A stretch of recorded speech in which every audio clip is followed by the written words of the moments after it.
Yeah. Good. Thanks for having us, Katya. Of course, of course. Awesome.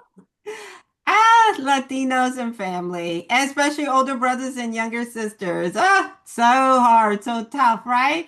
Let's start with you, Carmela. You're like, can I live? Can I breathe? Just a little bit. You know what I mean? No. And he's like, you can do what you want, but you can't do what you want, right? And then on top of that, you throw Tommy in the mix. It is a lot of fire. Talk about that just being not just a younger sister, but your younger sister to a drug lord and a Latino older brother. Rich already said you will never have peace. Yes, I think this season, Maria is going to teach us all a thing or two about redefining family.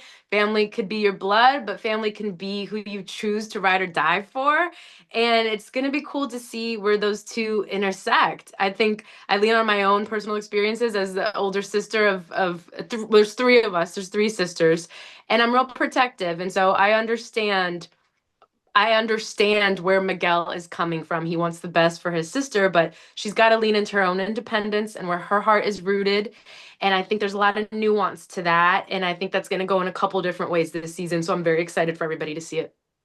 And Manuel, you are like in in in his head, he knows this is a losing button. The more he's like, no, no, no, the more she's like, yes, yes, yes, right? And on top of that, the business situation between Miguel and Tommy doesn't make things easier. Talk about that because he just feels like, and also talk about, I think he doesn't like this relationship because he knows how much Tommy is so much like him. And he knows this is going to be, possibly heartbreak for her. Talk about that aspect of it. Me or her? Yeah, Who no, do you no, no. want? You, Manuel. Oh, Yes. me. Yeah. Okay. No, I think you nailed it right on the button. Every time Miguel sees Tommy, he sees a reflection of himself. So he knows what he is, what he needs to do to continue to keep power, and he doesn't want her caught up in the middle of it because when you get involved in this life, you don't choose when you live or when you die. The life choose for you. And the proof of the matter was, what was it, episode 8, when he lost Abuelita? He lost her to the life. And that's what he's afraid for her. So it's not the fact that he wants to control her or he wants to tell her who she can and cannot date. It's just like me in real life being a father when my daughter brings a hoodlum to the door and I'm trying to tell her, no, you're not going to date him, but she likes the bad boy image. So it's just me being protective, knowing I know what is good for her, but she doesn't listen. Talk about just the fun it's been playing brother and sister because it is not just your sibling, but it comes with a lot of other stuff that us regular siblings don't deal with. Talk about that, Carmela, what it's meant to just work with Manuel these last couple of years. Oh man, Manny and I really hit it off. He felt like home as soon as we met. And we also made it a point to bond off camera and go out and eat Cuban food, Mexican food. And so we have become like real brothers and sisters. And it's really great because our directors and writers sometimes will let us improv and just add our own flair to our scenes. And it's rooted in a real friendship and a real sibling feel that he and I have. So I've been so grateful for that. Absolutely. Well, listen, it's a lot of fun. It's definitely entertaining. And thank you for just giving us a different side of, the sibling dynamic. Even though it comes with an extra added of tension, but it's been a lot of fun watching you guys play off each other. Thank you so much for your time. Thanks, Katya, and thanks, Have a good one. Philly. We appreciate you. Guys, Hey, Katia. look at you, Shane. The hair has grown back. You like I'm free. I'm letting it go, right? Letting it go. So this season, right? Who's the snitch? And everybody, he's like, not me. She's like, I know it's not me. So we doing the back and forth. Talk about with on power, you can't trust nobody. Basically, what we saying. Let's start with you, Miriam. Like, it's tag you're it. always, and how much fun has it been just being part of this crazy bunch? It's been amazing. You know, I love working in Chicago. It reminds me a lot of my own city, Philly in the building. Um, 215. 215 Let's go. Um, Absolutely. but yeah, it reminds me a lot of Philly's grit, Philly's rawness, you know. So being in Chicago has been really wonderful. The architecture, I gotta say, is better in Chicago. But I've worked there for the last 6 or 7 years on 2 different series. And so working on Force has been amazing. You know, this cast has been really wonderful, really welcoming, really open. I came in at the end of season 1, and I was just welcomed, you know, and fully embraced, and so that was great. It gave me the opportunity in the room to do what I hope is my best work, you know, for this series. And so I was just really invigorated, empowered by all of my castmates, by the writers and producers, to just do me, you know. So I came with that Philly swag, Kati. You know, I came and I did my thing. So, but I had a blast. It was absolutely wonderful, and I look forward to working in Chicago in the future for sure. Absolutely, Shane. You messing with Tommy. You know the elevator don't go all the way up with him. There's no in between. You're either with him or you're against him. And if he finds out you're against him, it's gonna be ugly. You know, talk about that because your character. I'm like, Miss Ma'ams, you're gonna have to get somebody else. Get somebody else. Well, you're absolutely right. I mean, there's no gray zone with Tommy. I mean, he's the most loyal, he's the most on it, and he's the big bad. I mean, Vic, Vic knows that, or he's learning that. I mean, he definitely has a lot on his plate, and it's so much fun to play these scenes. I have such a good time. I mean, working with Joseph is just wonderful. Being in a scene with Joseph and Miriam is even more fun. I mean, the two of them, when the three of us are on screen together, on set together, it's just so entertaining for us to do that material. But I think for the fans as well, I mean, to be able to watch, the three of us interacting on in the same scene is so much fun. So there's a lot to look forward to in this season. Vic is in a tougher spot with each episode. It gets tougher and tougher for him. So we'll see how he goes. But poor guy, I just feel bad for him at this point. I feel bad for him. But let's see if he can make it out. I'm not sure, but. Yeah, I know. So definitely, as the Latinos would say, Bendy's showing us for you, in this season. And Miriam, it's always nice to talk to another Philly girl. Thank you so much for your time, guys. Absolutely. Take care. Go Birds! Always, right? Yes! Go Birds.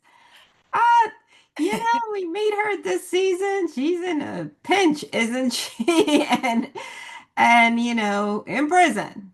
But still plotting. Talk about that. I'm like, girl, what we Still doing? plotting. Yes, yes. Not just in prison, but from the infirmary.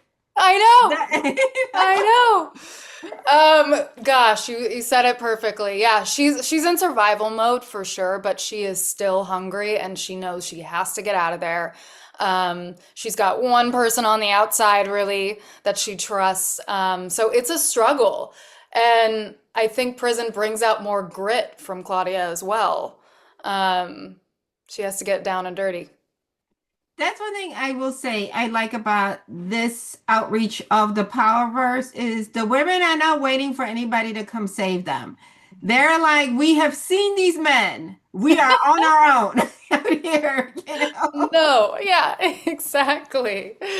Exactly. And again, like I said, is they're like, we can't be nice, we can't be cute, which I think, I don't recommend doing it like this, but I do think the messaging is good to learn to say, you have to be able to take care of yourself. You have to understand, especially in this world, nobody's coming to save you, and therefore you have to be willing to make a deal with the devil if need be in order to give yourself a chance. Talk about that part of it too. Yeah, I mean, I think as women in the real world, we've all been in a power struggle, like with a man. It's a man's world. So that was easy to tap into.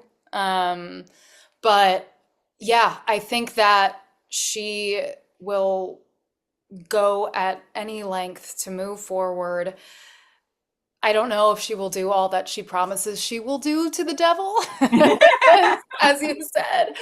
But she has a one-track mind. She is getting that power. She will push through anyone and anything to get there.